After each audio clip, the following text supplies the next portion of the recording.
అందరికీ నమస్కారం. శ్రీనివాస్ చెప్పే కథలకు మీ అందరికీ స్వాగతం. ఇప్పుడు మనం వినబోయే సీరియల్ చచ్చి బ్రతికిన మనిషి ఆఖరి భాగం. రచన కొమ్మూరి సాంబశివరావు గారు. అడుగు వేస్తూ చెట్ల వెనక నుంచి బంగళా వసారా దగ్గరికి వెళ్ళి నిలబడ్డాడు రాజు. చెవులు రిక్కించుకుని వింటున్నాడు. యుగంధర్ ఏమైంది? థామస్కి తెలుస్తుంది. థామస్ తన అనుచరులతో ఆ విషయం మాట్లాడతాడేమో అని రాజు ఆశ. ఒకవైపు నుంచి వసారాలోకి వెళ్ళి నిలబడ్డాడు. వాన హోరులో తన అడుగుల చప్పుడు వినిపించదు అన్న ధైర్యంతో తలుపు దగ్గరికి వెళ్ళాడు. థామస్ కుర్చీలో కూర్చుని కాళ్ల ముందున్న బల్ల మీద 2 కాళ్ళు జాపి సిగరెట్ తాగుతున్నాడు. రజ్వీ కాస్త దూరంలో చిన్న బల్లపైన కూర్చున్నాడు. జవాన్ అక్కడ లేడు. ఏమిటి సార్ ఆలోచిస్తున్నారు?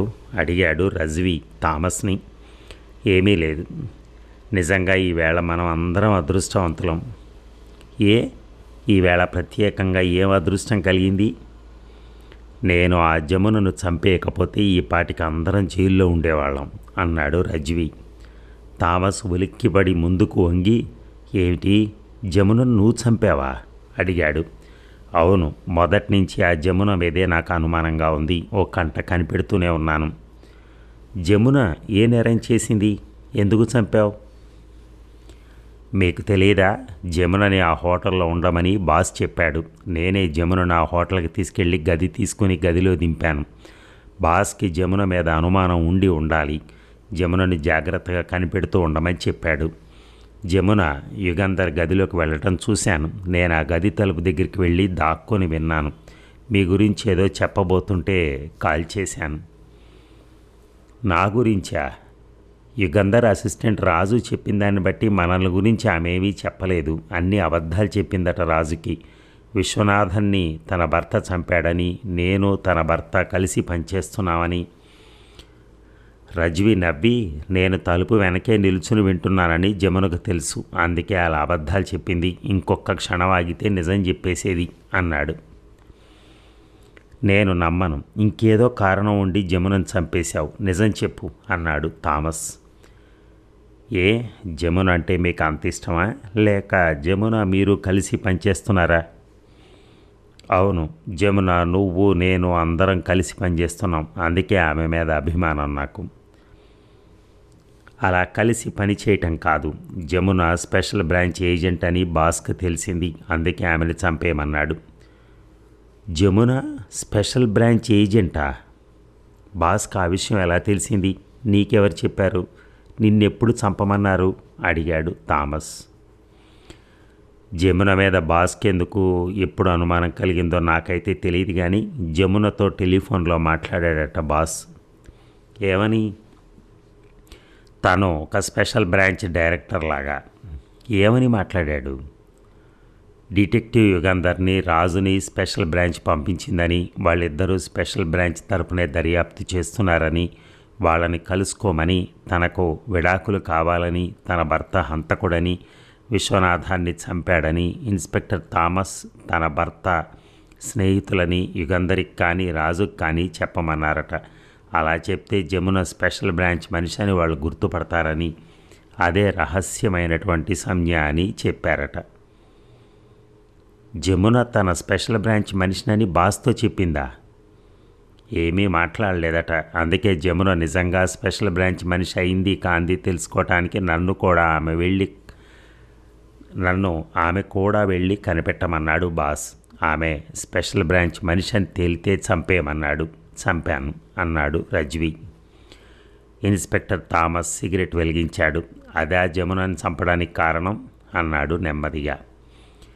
రాజుకి అంతా అయోమయంగా ఉంది. స్పెషల్ బ్రాంచ్ ఏమిటి, బాస్ ఏమిటి, ఎవరా బాసు? సామాన్యమైన హత్యలు జరిగాయి అనుకున్నాడు ఇంతవరకు. రాజకీయ సంబంధం ఉందని ఊహించనైనా లేదు. స్పెషల్ బ్రాంచ్ ఏజెంట్లు కూడా దర్యాప్తు చేస్తున్నారంటే విదేశ గూఢచారులకు సంబంధించినటువంటి విషయమై ఉండాలి. ఈ విదేశ గూఢచారులు పోలీస్ ఫోర్స్లో కూడా చేరతారన్నమాట. యుగంధర్ని ఇంకా చంపేయకుండా ప్రాణాలతో అట్టే పెట్టడం అంత వివేకమైన పని కాదు అన్నాడు రజ్వీ. అవివేకమైన పని అని బాస్తో చెప్పరాదు. రజ్వీ నవ్వాడు. యుగంధర్ని పరిస్థాన్ తీసుకెళ్లాలనే ఆలోచనలో ఉన్నాడు బాస్. త్రాచుపామని మెళ్ళో వేసుకున్నట్టే చేతికి దొరికిన వాడిని చంపేయకుండా. బాస్ చంపవద్దని చెప్పిన తర్వాత నువ్వేమైనా అఘాయిత్యం చేసావా తోలు ఒలుస్తాడు. అవును, అందుకే ఓపికతో కాచుకున్నాను. చేతులు దురదగా ఉన్నాయి. యుగంధర్ మీద నీకెందుకంత ద్వేషం? నీకేం అపకారం చేశాడు? మా అన్నయ్య 4 ఏళ్ల క్రితం ఈ దేశంలో గూఢచారిగా పనిచేశాడు. అతన్ని యుగంధర్ చంపేశాడు. చంపేశాడా పట్టుకున్నాడా? ఏదైతేనే మళ్ళీ అతన్ని నేను చూడలేదు అన్నాడు రజ్వీ. ముసలి జవాన్ లోపలికెళ్ళి ఎక్కడో పడుకొని ఉండాలి. మళ్ళీ హాల్లోకి రాలేదు. ఇద్దరే ఉన్నారు, రజ్వీ, థామస్. ఇద్దరితో తను నెగ్గగలడా? నెగ్గితే యుగంధర్ని ఎక్కడ బంధించింది తెలుసుకోవచ్చు. ఆలోచిస్తున్నాడు రాజు. రాజు తప్పించుకుని పోయినందుకు బాసు కోపం వస్తుందేమో అన్నాడు రజ్వీ. రాదు, బాస్కి రాజును గురించి అంత పట్టింపు లేదు. అలా కాదు, ఇప్పుడు రాజు వెళ్ళి పోలీసు బలగంతో వస్తే అడిగాడు రజ్వీ. ఆ భయం లేదు బాస్కి అన్నాడు థామస్. ఇద్దరి దగ్గర పిస్తోళ్లున్నాయి. తను హాల్లోకి వెళ్ళగానే ఇద్దరూ పిస్తోళ్లు పేలుస్తారు. ఎలా అని రాజు ఆలోచిస్తున్నాడు. మనం ఇంకా ఎంతసేపు ఉండాలి ఇక్కడ అడిగాడు రజ్వీ. బాస్ వస్తానన్నాడు, ఇక్కడే ఉండమన్నాడు చెప్పాడు థామస్. అతను ఆ మాటలు అంటూ ఉండగా కారు ఇంజిన్ చప్పుడు వినిపించింది. రాజు చెట్ల వెనక్కి పరిగెత్తాడు. జీబు కారు వచ్చి ఆగింది వసారా ముందు. థామస్, రజ్వీ వసారాలోకి వచ్చి కారు హెడ్లైట్ వెలుగులో నిలబడ్డారు. రాజు దొరకలేదా అడిగాడు జీబులోంచి. లేదు అన్నాడు థామస్. థామస్, నువ్వెక్కడుండి ప్రయోజనం లేదు. వెళ్ళు, రాజు కనిపిస్తే ఏదో ఒక వంక పెట్టి లాకప్లో పెట్టు. ఆ కంఠస్వరం ఎక్కడో విన్నట్టుంది రాజుకి, కానీ స్పష్టంగా తేల్చుకోలేకపోయాడు. నోటికి ఉలిపిరి కాగితం అడ్డం పెట్టుకుని మాట్లాడుతున్నట్టుంది. ఎస్ సార్ అన్నాడు థామస్. రజ్వీ, నువ్వు పాయింట్ నెంబర్ 4కు వెళ్ళు. Yes sir. యుగంధర్ని అక్కడ బంధించాను. నువ్వు వెళ్ళి అక్కడ కాపలా ఉండు. యుగంధర్ తప్పించుకుపోకూడదు. యుగంధర్కి ఎటువంటి హాని కలగకూడదు. ఆ బాధ్యత నీది. Yes sir. Jeep car start అయి వెళ్ళిపోయింది. ఇన్స్పెక్టర్ థామస్ ఎలా వెళ్తాడు? కారులోనా, మోటార్ సైకిల్ మీద, కాలినడకన? రజ్వీ ఎలా వెళ్తాడు? రజ్వీని వెంబడిస్తే యుగంధర్ని బంధించిన చోటు తెలుస్తుంది. కానీ రజ్వీని వెంబడించడం ఎలా? థామస్ వాహనం ఏదో దాన్ని అపహరిస్తే అని ఆలోచిస్తున్నాడు రాజు. ఆల్ రైట్ రజ్వీ, పద వెళ్దాం అన్నాడు థామస్. జవానుని నిద్రలేపి మనం వెళ్తున్నామని చెప్తానని రజ్వీ లోపలికి వెళ్ళాడు. థామస్ వసారాలోకి వచ్చాడు. జేబులోంచి టార్చ్ లైట్ తీసి వెలిగించి వెలుగు తోటలోకి వేశాడు. రాజు చెట్టు వెనక నక్కి దాక్కున్నాడు. టార్చి వెలుగు ఒక చెట్టు కింద ఉన్న మోటార్ సైకిల్ మీద పడింది. 2 క్షణాల తర్వాత థామస్ టార్చి ఆర్పేసి జేబులోంచి 2 పిస్తోళ్లు తీశాడు. వాటిలో తోటాలున్నాయో లేవో చూసి రెండింటినీ నేల మీద పెట్టాడు. అంతలో రజ్వీ వస్తున్న అలికిడైంది. రజ్వీ, మోటార్ సైకిల్ తాళం చెవి లోపలుందా అంటూ ఒక పిస్తోల్ తీసుకుని థామస్ లోపలికి వెళ్ళాడు. అదే అవకాశం. ఒక పిస్తోలు థామస్ మర్చిపోయాడు. రాజు ఒక్క పరుగున వసారా దగ్గరికి వెళ్ళి పిస్తోల్ తీసుకుని మోటార్ సైకిల్ ఉన్నవైపు పరిగెత్తాడు. ఇక ఏం నిర్ణయించారు యుగంధర్ అడిగాడు గూఢచారుల నాయకుడు. యుగంధర్ చిన్నగా నవ్వి, నాకు వేరే గత్యంతరం లేదుగా, ఒప్పుకోకపోతే చావు తప్పదుగా అన్నాడు. అవును, మీరు పరిస్థాన్ రావటానికి నిశ్చయించినందుకు చాలా సంతోషంగా ఉంది. మిమ్మల్ని తీసుకెళ్ళి మా ప్రభుత్వానికి ఒప్పచెపితే నన్నెంతో గౌరవిస్తారు. థ్యాంక్స్ యుగంధర్ అని క్షణం ఆగి, విమానం ఎక్కాక మీ కట్లు ఓడదీస్తాను. అంతవరకు మీరు ఈ ఇబ్బంది భరించాలి అన్నాడు. పర్వాలేదు అని జవాబు చెప్పాడు యుగంధర్. You're a sport. ఈ రాత్రే ప్రయాణం ఏర్పాటు చేశాను. ముందు హెలికాప్టర్లో బయలుదేరతాం. హెలికాప్టర్ ఒక చోట ఆగుతుంది. అక్కడ మా ప్రభుత్వపు విమానం తయారుగా ఉంటుంది. అది ఎక్కామంటే పరిస్థానికి వెళ్ళిపోతాం, ఏ ఆపద లేకుండా అని చెప్పి అతను వెళ్ళిపోయాడు. విమానం ఎక్కే లోపల తప్పించుకోవటానికి తనకు అవకాశం దొరుకుతుందేమో అనే ఆశ యుగంధర్కి లేకపోలేదు. ఒకవేళ పరిస్థానికి తీసుకెళ్ళినా అక్కడి నుంచి తప్పించుకుని స్వదేశానికి రాగలననే ధైర్యమూ ఉంది. అతనికి మాట ఇచ్చాడు కనుక మాట తప్పకూడదనే నియమం అంతకన్నా లేదు. పరిస్థానికి ఏ అపకారం చెయ్యని, ఎన్నడూ ఎటువంటి అపచారం తలపెట్టని భారతదేశం మీద కత్తిగట్టి భారతదేశాన్ని సర్వనాశనం చేయాలనే పరిస్థాన ప్రభుత్వానికి, ఆ ప్రభుత్వపు గూఢచారులకి ఇచ్చే వాగ్దానాలు పాటించవలసిన అవసరం లేదని యుగంధర్ విశ్వాసం. ఎలా తప్పించుకోవాలో ఇప్పుడు ఆలోచించి ప్రయోజనం లేదు, అవకాశం కలగగానే సద్వినియోగం చేసుకోవాలి అనుకున్నాడు. ఇక చేతిలో పిస్తోలుంది గనక రజ్వీని, థామస్ని బెదిరించి లొంగదీయవచ్చు. ఇద్దరు దేశద్రోహులు గనక అవసరమైతే కాల్చి పారేయచ్చు అనుకున్నాడు రాజు. కానీ ఏమిటి ప్రయోజనం? రజ్వీని వెంటాడితే యుగంధర్ ఎక్కడ బంధింపబడ్డది తెలుస్తుంది. ఈ ఇద్దరిని ఎంత బెదిరించినా, ఎంత హింసించినా చెప్పరు. రహస్యాలు చెప్పకుండా ఎలా ముండికేయాలో గూఢచారులకిచ్చే మొదటి శిక్షణ. ఆ విషయం రాజుకు తెలుసు గనక రజ్వీకి తెలియకుండా అతన్ని పాయింట్ 4కి వెంటాడటమే వివేకమైన పని. రాజు మోటార్ సైకిల్ స్టార్ట్ చేయకుండా తోసుకుని చాలా దూరం తీసుకెళ్లాడు. రోడ్డుకు దగ్గరగా ఆపి కాచుకున్నాడు. రజ్వీ కానీ థామస్ కానీ ఎదురు పడితే కలియబడక తప్పదు. తనకై తను వాళ్ళకి ఎదురు పడకూడదు. వాళ్ళిద్దరి మాటలు వినిపిస్తున్నాయి. మోటార్ సైకిల్ ఏమైంది అడిగాడు రజ్వీ. ఏమో ఇందాక ఇక్కడే చూశాను. ఆ రాజు తీసుకెళ్ళాడేమో. అయ్యి ఉండొచ్చు. మోటార్ సైకిల్ స్టార్ట్ అయిన చప్పుడు కాలేదే. అతను డిటెక్టివ్, అంత తెలివి తక్కువ వాడు కాదు. కొంత దూరం తోసుకెళ్ళి స్టార్ట్ చేసి ఉంటాడు.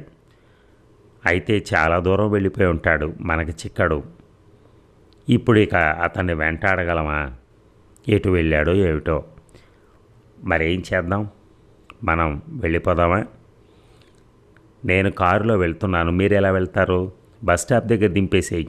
సరేనండి, రండి అన్నాడు రజ్వీ. బంగళా వెనక వైపు వెళ్ళారిద్దరు. 5 నిమిషాల తర్వాత కారు స్టార్ట్ అయిన చప్పుడు అయింది. నిమిషంలో గేటు వైపు వచ్చింది. రాజు కారు 100 గజాలు వెళ్ళేటంతవరకు కాచుకున్నాడు. తర్వాత మోటార్ సైకిల్ స్టార్ట్ చేశాడు. హెడ్ లైట్ వెలిగించకుండా కారుకు బాగా వెనకగా వెళుతున్నాడు. అది ట్రంక్ రోడ్డు. మైలురాళ్ళు కనిపిస్తున్నాయి. కానీ బాగా చీకటిగా ఉండటం వల్ల ఊరికి ఎంత దూరంలో ఉంది, ఏ ట్రంక్ రోడ్డు అయింది తెలియలేదు రాజుకి. 10 మైళ్ళు వెళ్ళిన తర్వాత దూరంలో దీపాలు కనిపించాయి. బహుశా అదొక చిన్న ఊరై ఉండాలి అనుకున్నాడు. రజ్వీ, థామస్ వెళుతున్న కారు అక్కడ ఆగింది.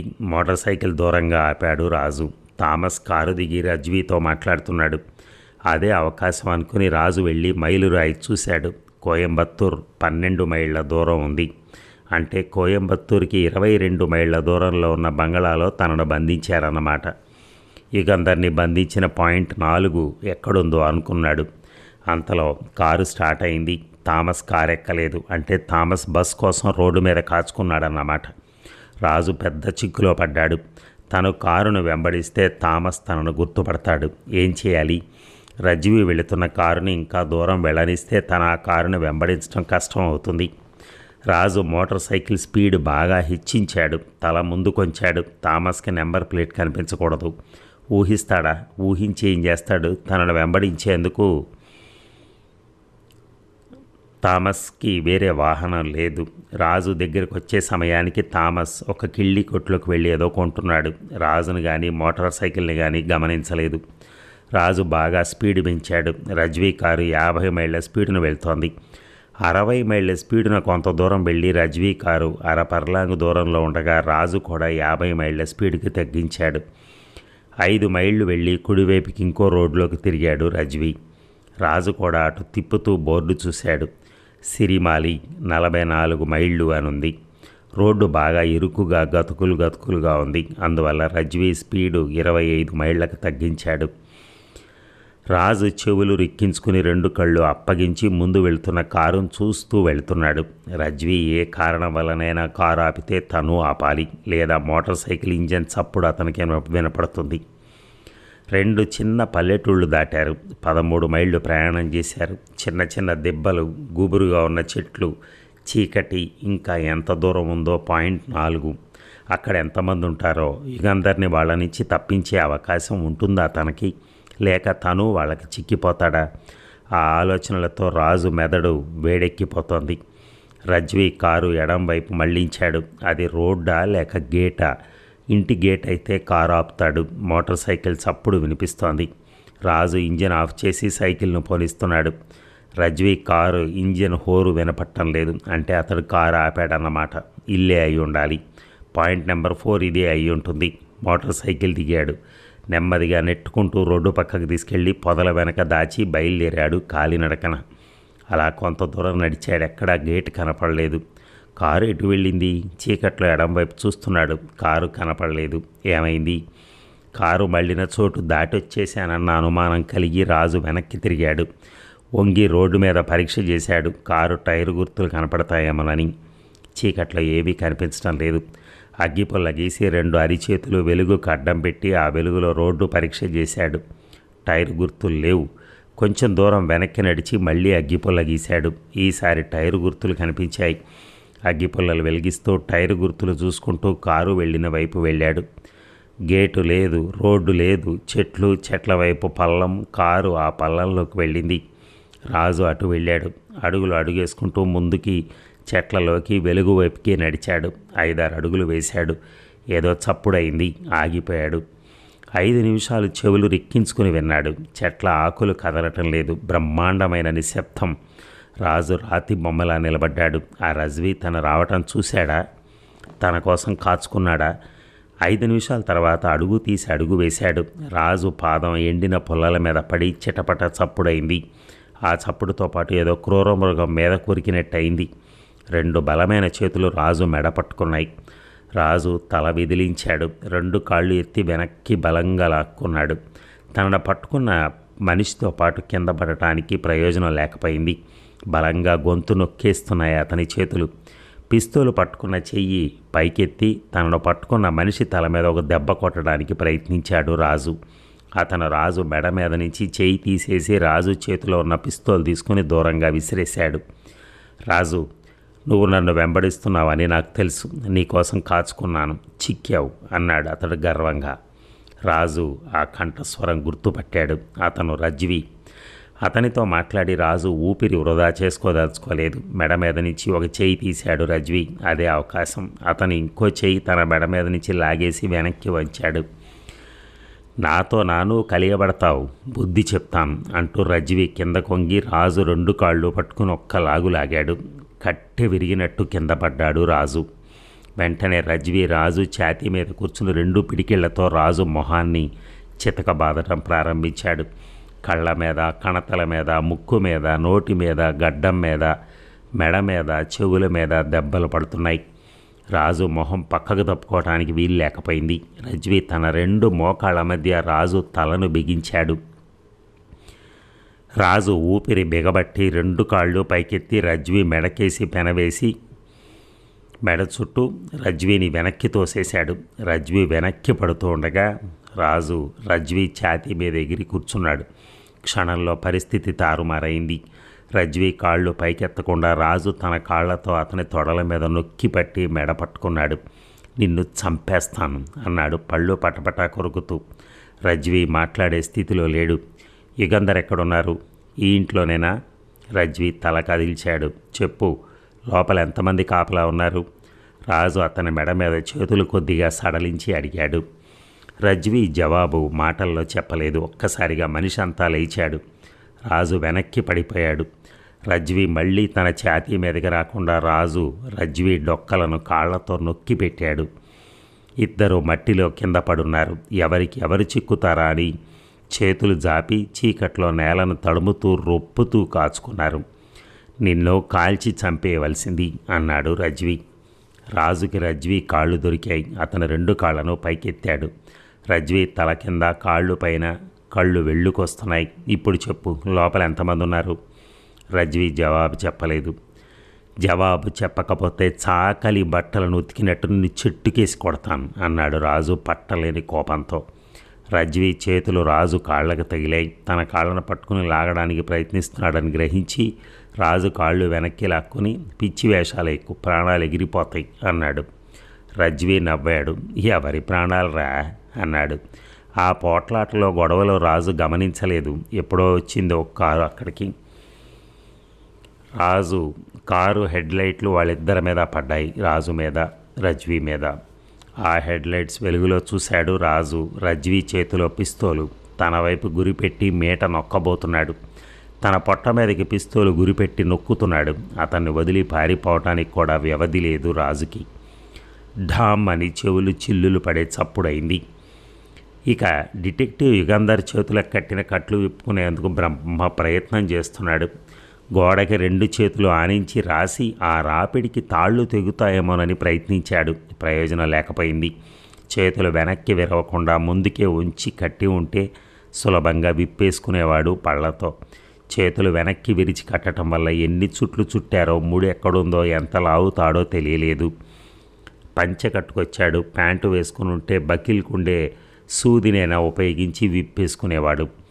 ఈసారి తన కోసం వాళ్ళు వస్తే ఇక తప్పించుకునేందుకు అవకాశం ఉండదు. హెలికాప్టర్ వచ్చిన తర్వాతే తనను తీసుకెళ్లేందుకు వస్తారు. ఒకసారి హెలికాప్టర్ ఎక్కించారంటే ఇంకా తప్పించుకోవడం సాధ్యం కాదు. గదిలో తనకు ఉపయోగపడే వస్తువులు ఏమైనా ఉన్నాయేమో చూడటానికి వీలు లేకుండా కటిక చీకటి. యుగంధర్ అతి కష్టం మీద లేచి నిల్చున్నాడు. 2 కాళ్ళు కట్టి ఉండగా నిలబట్టడం సులభం కాదు. కాళ్ళకి చేతులకి రక్తం పారేందుకు, తిమ్మిరి లెక్కకుండా ఉండేందుకు 2 సార్లు బస్కీలు తీశాడు. తర్వాత మళ్ళీ పడుకొని తలుపు వైపు దొరిలాడు. తలుపుకు బాగా దగ్గరికి వెళ్ళాక లేచి నిల్చున్నాడు. వీపు తలుపు వైపు పెట్టి అరచేతులతో వీలైనంత వరకు తలుపును ముట్టుకుని పరీక్షగా చూశాడు. గడియ ఉందా? గడియకు చివరన మొనతేలి ఏమైనా ఉందా? గడియే లేదు లోపల. బయట గడియ ఉండుంటుంది. బయట తాళం వేసుంటారు అనుకున్నాడు. తలుపు అంచులు తడిమి చూశాడు. తలుపుకి ఉండే కీళ్ల కోసం చేతికి తగిలింది తలుపుకున్న కీలొకటి. దాని మేకులు తడిమి చూశాడు. బాగా లోపలికి బిగించున్నాయి. మొన పైకి లేదు. కీలు చివరన చూశాడు. సన్నని మొన ఉంది. వేళ్లతో నొక్కి చూశాడు. అంచులు తడిమి చూశాడు. చాలాసేపు పడుతుంది. అయినా అదొకటే మార్గం అనుకుని తాళ్ళని ఆ మొనక తగిలించి లాగడం ప్రారంభించాడు. అదురికి తలుపు చప్పుడై కాపలా ఉన్నాళ్ళు పరిగెత్తుకొస్తారేమోనని తలుపుని కాళ్లతో నొక్కి పెట్టాడు. 10 నిమిషాల తర్వాత ఫట్టుమంది ఒక తాడు. యుగంధర్ గుండె సంతోషంతో ఉరకలు వేసింది. కీలు మన చేతికి చాలాసార్లు గుచ్చుకుంది. రక్తం కారింది. అయినా యుగంధర్ తన ప్రయత్నం మానలేదు. అరగంట తర్వాత కట్లు ఊడిపోయాయి. యుగంధర్ చేతులు 2 స్వాధీనంలోకి వచ్చాయి. చేతులు వదుల్చుకున్న తర్వాత కాళ్ళ కట్లు విప్పుకోవటం కష్టమైన పని కాదు. కట్లన్నీ విప్పుకుని తలుపు లాగి చూశాడు. చాలా గట్టి తలుపు. బయట తాళం వేసి ఉండాలి. తన్నినా ఎంత బలం ప్రయోగించినా రాదని గ్రహించాడు. ఇంకో తలుపు లేదు కనుక ఎవరైనా తన కోసం వచ్చినప్పుడు అమాంతం వాళ్ళ మీద పడి తప్పించుకోవాలి. యుగంధర్ కాచుకున్నాడు. అంతలో దగ్గరలో ఎక్కడో ఢామ్ అని పిస్తోలు పేలిన చప్పుడైంది. ఏమైంది? ఎవరు పిస్తోలు పేల్చారు? రాజు వచ్చాడా? తను పెట్టిన గుర్తు చూసి యుగంధర్ కాచుకున్నాడు. ఇక పిస్తోలు ఢామ్ అని చప్పుడు కాగానే రజ్వీ పిస్తోలు పేల్చాడని, తన ప్రాణం పోతుందని రాజు క్షణం పాట అనుకున్నాడు. రజ్వీ చేతి వైపు చూశాడు. రజ్వీ పిస్తోల్లోంచి పొగ రావటం లేదు సరిగదా. రజ్వీ ఛాతీ మీద ఎర్రని రక్తం మరక ఏర్పడుతోంది. కళ్ళు తేలేశాడు. రజ్వీ పిస్తోల్తో కాల్చి చంపబడ్డాడు. రాజుకి అర్థమైంది. తల ఎత్తి జీపు వైపు చూశాడు. జీపులో ఎవరో ఉన్నారు. డ్యామ్ యూ, రజ్వీని కాల్చేసావా? రజ్వీనా? అయ్యో పాపం, పిస్తోలు పట్టుకున్నది రాజు అనుకున్నాను, ఇన్స్పెక్టర్ థామస్ అన్నాడు. రాజు ఇక వాళ్ళ మాటలు వినదలుచుకోలేదు. ఏ అదృష్ట దేవతో తనను కాపాడింది. తను తాత్సారం చేస్తే ఇన్స్పెక్టర్ థామస్ పొరపాటు సరిదిద్దుకుంటాడు. రాజు పరిగెత్తాడు చీకట్లోకి, చెట్ల మధ్యకి. రాజు పారిపోతున్నాడు. షూట్ షూట్ హిమ్ అరిచాడు జీబులో ఉన్న మనిషి. ఢామ్ ఢామ్ అని చప్పుడైంది. రాజుకి ఇటు అటు 5 అడుగుల దూరంలో గుళ్ళు పడుతున్నాయి.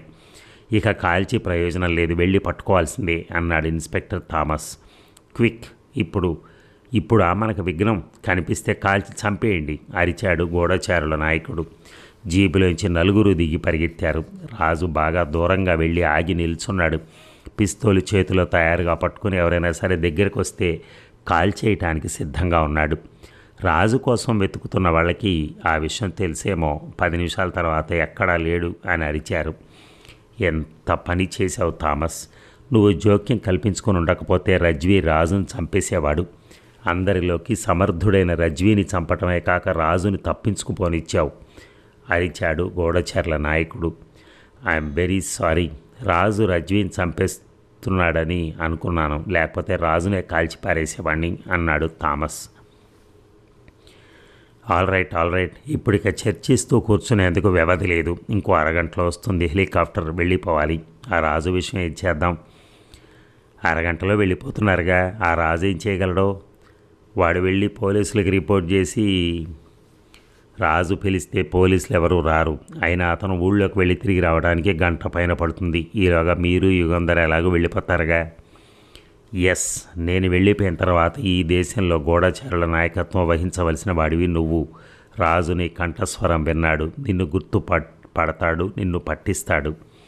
థామస్ నవ్వాడు. మీకు అనుమానం ఉంటే ఇప్పుడే నేను వెళ్ళి రాజును పట్టుకోవటమో చంపేయటమో చేసేస్తాను అని జీవి దిగాడు. ఎస్, ఆ పని చేయి, పట్టుకోవాలనే తాపత్రయం అనవసరం. అతనితో మనకు పని లేదు. కనిపిస్తే కాల్చిపారాయి. ఇన్స్పెక్టర్ థామస్ చీకట్లోకి చెట్ల మధ్యకి నడిచాడు. ఇక తలుపు తీస్తున్న చప్పుడు అవుతోంది. ఒకడే వచ్చి ఉంటే తను కలియబడి నెగ్గచ్చు. ఇద్దరో ముగ్గురో నలుగురో వస్తే ఒక్కడి తన్ని తప్పించుకున్న మిగతా వాళ్ళు తన్న పట్టుకుంటారు. కనుక తొందరపడటం అవివేకమైన పని. యుక్తి ఉపయోగించాలి.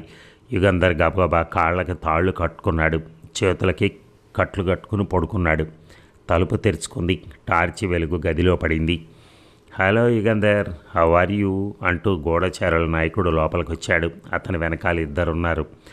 తను తొందరపడి వాళ్ళ మీదకి ఉరకనందుకు యుగంధర్ లోన సంతోషించుకున్నాడు. వాళ్ళిద్దరి చేతుల్లో పిస్తోళ్ళున్నాయి. ఏంటి, బయట ఏదో గొడవ జరుగుతోంది, పిస్తోల్ కాల్పులు వినపడ్డాయి అడిగాడు యుగంధర్. మీ అసిస్టెంట్ రాజు మాకు చాలా ట్రబుల్ ఇస్తున్నాడు. యుగంధర్ గుండె దడదడమంది. ఏం జరిగింది? రాజు ఇక్కడికి వచ్చాడా అడిగాడు. అతన్ని పట్టుకుని బంధించాం. తప్పించుకు పారిపోయాడు. మా మనిషి రజ్వీని వెంబడించి ఇక్కడికి వచ్చాడు. మేమొచ్చే సమయానికి రజ్వీ రాజు పోట్లాడుతున్నారు. ఇన్స్పెక్టర్ థామస్ రాజుని కాల్చబోయి పొరపాటున రజ్వీని కాల్చాడు. రాజు తప్పించుకు పారిపోయాడు. ఇన్స్పెక్టర్ థామస్ రాజును పట్టుకునేందుకు వెళ్ళాడు. యుగంధర్ నిట్టూర్చాడు. ఈ కిరాతకులు రాజును చంపేశారేమోనని భయపడ్డాడు. రాజును పట్టుకుని ఏం చేస్తారు అడిగాడు. యుగంధర్కి రాజు మీద ఉన్న ఆపేక్ష గ్రహించి కట్టి పడేయమన్నాను. మనం వెళ్ళిపోయిన తర్వాత వదిలేయమన్నాను. యుగంధర్, ఇంకొక 20 నిమిషాల్లో హెలికాప్టర్ వస్తుంది, మనం వెళ్ళిపోవాలి. తయారుగా ఉన్నారు కదా అని అడిగాడు. తయారే అన్నాడు యుగంధర్. అంతలో తలుపు దగ్గర చప్పుడైంది. ఎవరది అడిగాడు గూఢచారుల నాయకుడు. థామస్ని. రా, ఏమయ్యాడు రాజు? థామస్ జవాబు చెప్పలేదు. గూఢచారుల నాయకుడే థామస్ దగ్గరికి వెళ్ళి అతని చేతి మీద చేయి వేసి గోటితో గీరి తప్పించుకుపోయాడా, పట్టుబడ్డా అడిగాడు. పట్టుకుని కట్టి పడేశాను అన్నాడు థామస్. గుడ్ అని రహస్యంగా చంపేశావా అడిగాడు. అవును, కాల్చేశాను అన్నాడు థామస్. ఆ నిశ్శబ్దంలో రహస్యం వినిపించింది యుగంధర్కి. నిమిషం పాటు యుగంధర్ తల తిరిగిపోయింది. కానీ వెంటనే తేరుకున్నాడు. రాజు చావలేదు, చావడు. ఇన్స్పెక్టర్ థామసేగా రాజును చంపానని చెప్పింది. రాజు తప్పించుకొని ఉండాలి అనుకున్నాడు. థామస్, యుగంధర్ కాళ్ళ కట్లు, చేతుల కట్లు బాగా గట్టిగా కట్టు చెప్పాడు గూఢచారుల నాయకుడు. టార్చి వెలుగు యుగంధర్ మీదకి వేసి ఇన్స్పెక్టర్ థామస్ ముందుకు జరిగాడు. యుగంధర్ కాళ్ళ చుట్టూ చుట్టుకున్న తాళ్ళు ముట్టుకుని ఎస్, చాలా గట్టిగా ఉన్నాయి అని చేతులకున్న తాళ్ళు పరీక్ష చేసి ఇవి గట్టిగానే ఉన్నాయి అన్నాడు. లేచి నిల్చోండి యుగంధర్ అన్నాడు నాయకుడు. ఎవరది మీ వెనక అరిచాడు థామస్. నాయకుడు చటక్కున వెనక్కి తిరిగాడు. చేతిలో ఉన్న టార్చి కూడా వెనక్కి తిప్పాడు. ఎవరూ లేరే అన్నాడు. నీడలా ఉంది, మీ నీడే అయి ఉండాలి. థామస్ నవ్వాడు. వాట్ ఈజ్ దిస్ థామస్, నువ్వు ఇవాళ ఇంత నర్వస్గా తయారయ్యావు? థామస్ జవాబు చెప్పలేదు. అంతలో లీలగా ఇంజన్ హోరు వినిపించింది. హెలికాప్టర్ అన్నాడు నాయకుడు. అవును, అదే చప్పుడు. థామస్ జవాబిచ్చాడు. పదండి, ఆలస్యం అనవసరం. హెలికాప్టర్ దిగ్గానే ఎక్కి వెళ్ళిపోవచ్చు అన్నాడు నాయకుడు. ఇక చెట్ల వెనక నక్కి దాక్కున్న రాజు పిస్తోలు పట్టుకుని తయారుగా ఉన్నాడు. థామస్ తన దగ్గరికి వస్తే కాల్చి వేయాలనుకున్నాడు. కానీ థామస్ దగ్గరికి రాలేదు. బాగా దూరంగా ఉండే పిస్తోలు పేల్చాడు. అది రాజు నిలుచున్న వైపు కాదు, ఆకాశంలోకి. తర్వాత వెళ్ళిపోయాడు. థామస్ ఎందుకు అలా చేశాడో రాజుకు అర్థం కాలేదు. థామస్ పిరికివాడు.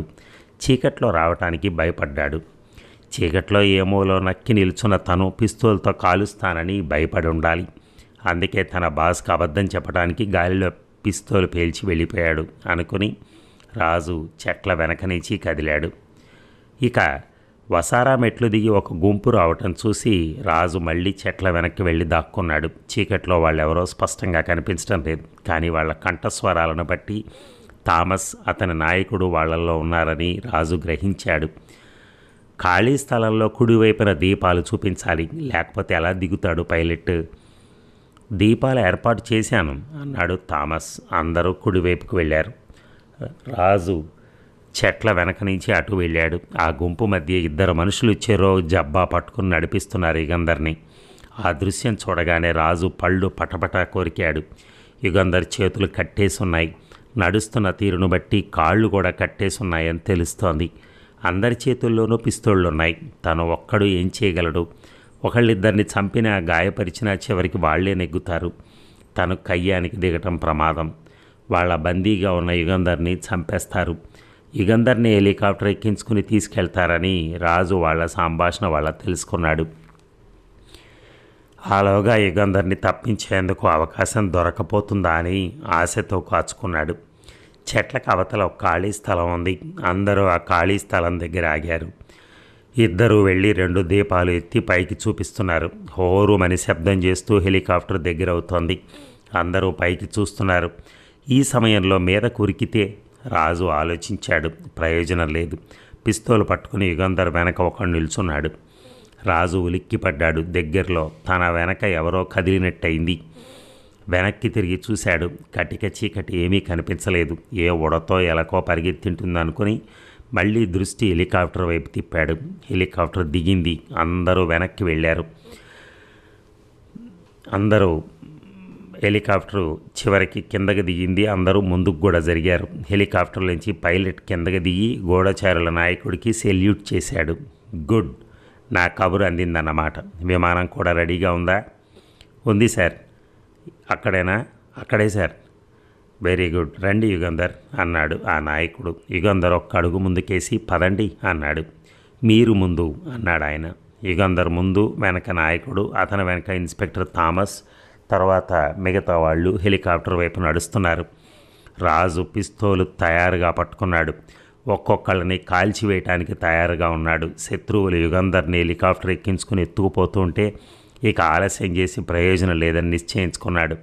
యుగంధర్ 4 అడుగులేసి చటుక్కున ఆగి వెనక్కి తిరిగి 2 చేతులతో నాయకుడిని కిందకు తోసి అతని మీద తను పడ్డాడు. దాంతో ప్రారంభమైంది గగ్గోలు.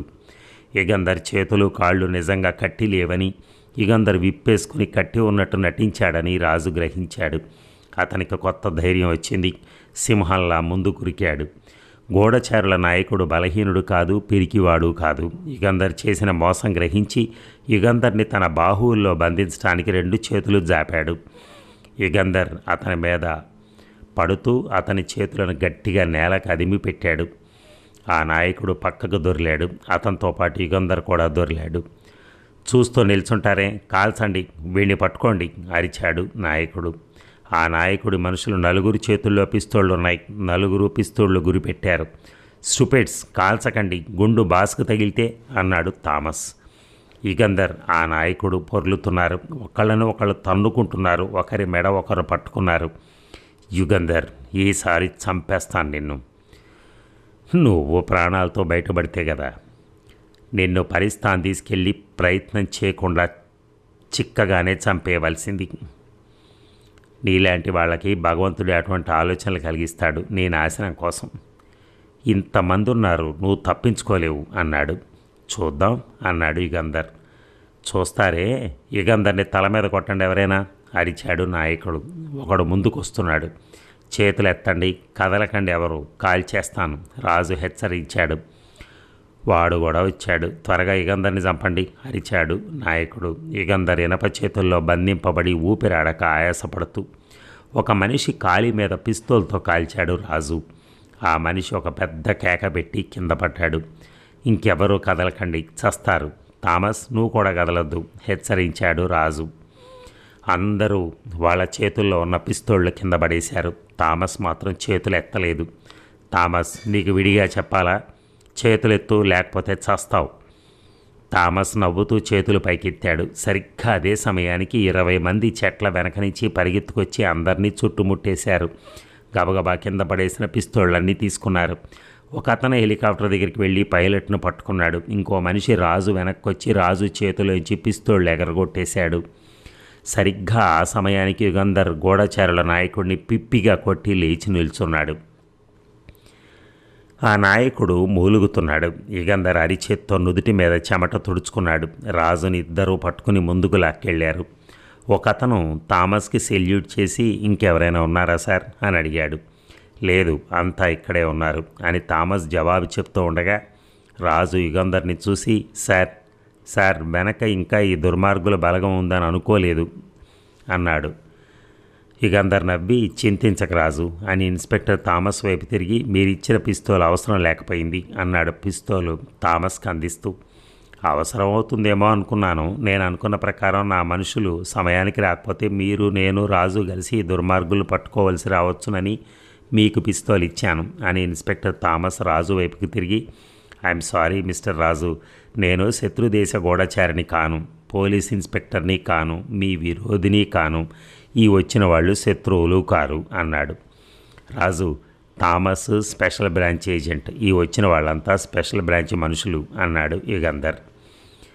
రాజు ఆశ్చర్యంతో చూశాడు థామస్ని. ఇదే సంగతి, అందుకే అక్కడ నాకు మోటార్ సైకిలు రజ్వీని చంపడం అంటున్నాడు. నాకు ఇందాకే తెలిసింది, కానీ అంతకు పూర్వం ఎప్పుడైతే నన్ను చంపకుండా నాకు కాపలా ఉన్న మనిషి పిస్తోలు థామస్ చెడగొట్టాడో అప్పుడే నాకు అనుమానం కలిగింది. నిర్ధారణ అయింది ఇందాక. నా కాళ్ళ కట్లు చేతుల కట్లు విప్పి ఉన్నా గట్టిగా కట్టున్నాయని వాళ్ళ నాయకుడికి అబద్ధం చెప్పి ఎవరో ఇచ్చారని చీకట్లో నాకు పిస్తోల్ ఇచ్చి స్పెషల్ బ్రాంచ్ ఏజెంట్ గుర్తున్న అరచేతిలో గీసినప్పుడు తెలుసుకున్నాను. కంగ్రాచులేషన్స్ థామస్ అన్నాడు యుగంధర్. సారీ, నిజానికి మీరు కోయంబత్తూరు రాగానే చెప్పవలసింది నేను ఫలానా అని, కానీ ఎవరికి చెప్పొద్దని డైరెక్టర్ ఆజ్ఞ. మీరు డైరెక్టర్ భండార్కర్ స్నేహితులని తెలిసినా ఆయన ఆజ్ఞ ధిక్కరించలేకపోయాను. మిమ్మల్ని రాజుని ఇంతకుముందే విడిపించి ఉండొచ్చు, కానీ అలా చేస్తే నేను బయటపడిపోతాను. అందువల్ల నిజంగా మీ ప్రాణాలకు ఆపద ఉందని తెలిసేంతవరకు నేను జోక్యం కల్పించుకోలేదు అన్నాడు థామస్.